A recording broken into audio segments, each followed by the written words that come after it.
Hello, my name's Alan Foom, and today I'm going to talk about divesting for hydrocarbons. Is it a gesture, or is it something that's going to have real impact?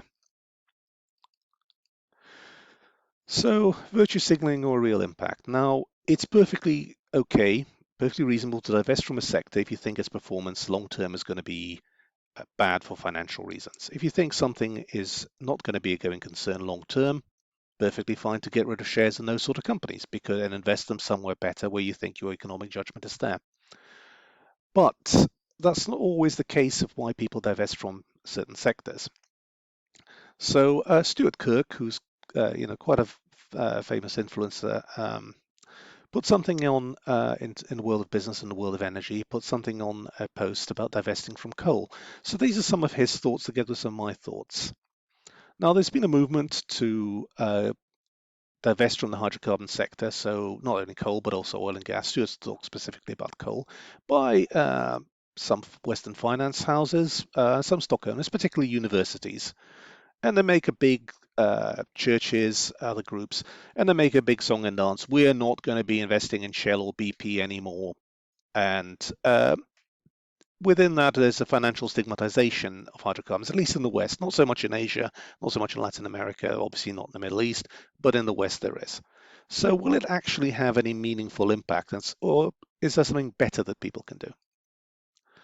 Now, the first thing that Stuart made was the point about existing equity capital. Now, listed companies that you can buy shares in or sell shares in don't generally tend to need to raise money from the current current stockholders. Now, okay, some people do have rights issues, but that's very rare. So equity capital, therefore, is permanent, and for every seller, there will be a buyer. Otherwise, you wouldn't be divesting from it. You'll just be getting rid of, effectively burning shares. Um, and if you want to sell, somebody will buy. And share prices tend to be driven by fundamentals, company financial performance, and prospects. So if you think prospects are good, you will buy.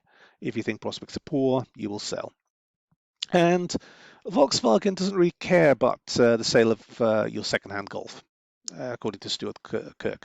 So if Yale or Oxbridge College sell your, RDS for all that Shell or ExxonMobil stock, nobody should really mind. But managements do get some concern about share prices because share options are a fair part of their remuneration, and they do tend to respond to signals.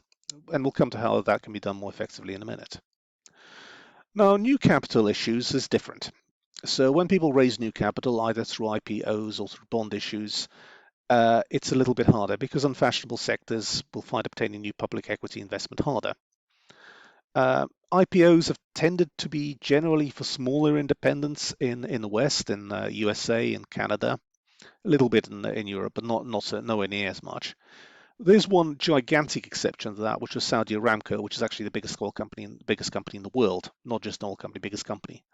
There's also bond debt issues and cost of capital. Now, uh, stigmatization does have an impact, but if investment is predicted to be lucrative, give you a return, there will be funders. There'll be funders from less socially concerned financial houses in the West, plus also the giant that is Asia. Okay, so how much impact does it have anyway? So who produces oil and gas? So there's a chart from 2019 on different companies. So roughly half the world's oil is produced by non-listed companies, by NOCs. So that's Saudi Aramco, 11% just by itself. Other OPEC NOCs, other NOCs, non-OPEC NOCs, Russian companies, Chinese companies. These are other companies, including both private and state, that are not listed or not very large. And this is the listed sector. So this bit here, 13%, roughly the same as Aramco, are the Western majors. And these are the other listed IOCs. So these are North American IOCs, and this is non-North American, i.e. European IOCs. And this will be Asian companies, etc. So if these people stop, 80% of the world's oil will still be produced by others. So 20% is produced by the listed NOCs. So What do NOCs need capital for? Now, I did a video on how oil exploration and oil production is funded. So you've got the listed majors who tend to fund everything pretty much from cash flow. They do occasionally raise bonds. The large listed independents tend to raise most of their exploration from cash flow, but would require funding for larger projects. Smaller independents that are listed, mainly from cash flow, some from bonds, some from loans. So they're more capital constrained, more capital limited. Private companies, private equity, we'll come to why that is quite an important issue. They tend to get stuff from, again, their own cash flow, loans, bonds, etc. Utilities and conglomerates, again, tends to be cash flow. National oil companies tend to be cash flow, occasional bonds, occasional loans, partial listing in the case of some, and also from discovered resource opportunities or DROs. So Stuart Kirk came with this quote, is divesting immoral? Well, divesting coal stocks is immoral because you're forcing responsibility onto someone else, akin to cleaning up your backyard, throwing your garbage onto your neighbor's lawn. Secondary market, someone's always left holding the crap. Stuart doesn't tend to mince his words, but it'll make you feel really virtuous because your yard is clean. So what's the alternative, and what are the other things? Now, this sort of situation forces people to go private. So delisting from a stock market, purchased by private equity houses or private investors.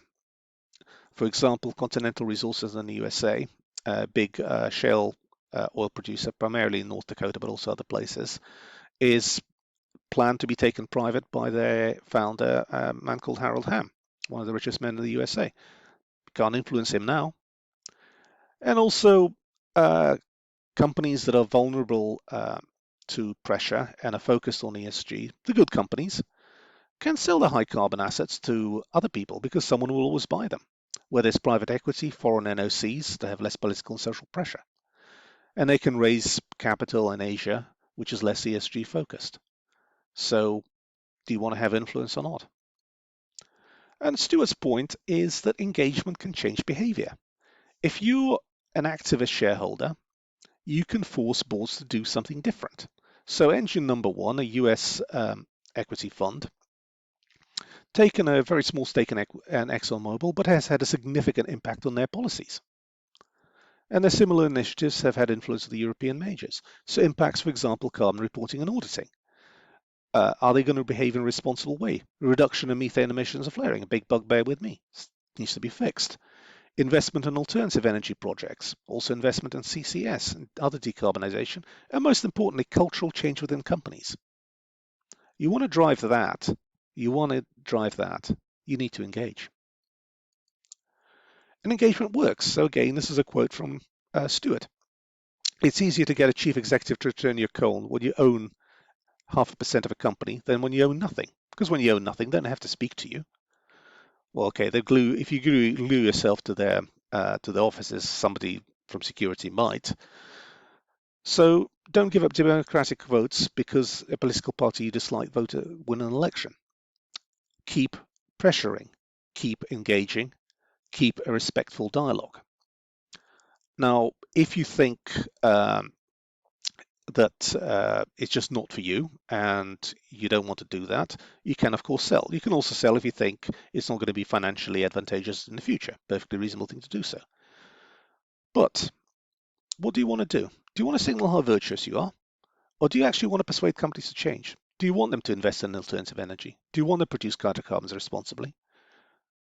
Do you want them to change culturally? If you do, engage. Thank you very much. Please like, please subscribe, and I'll see you on the next one.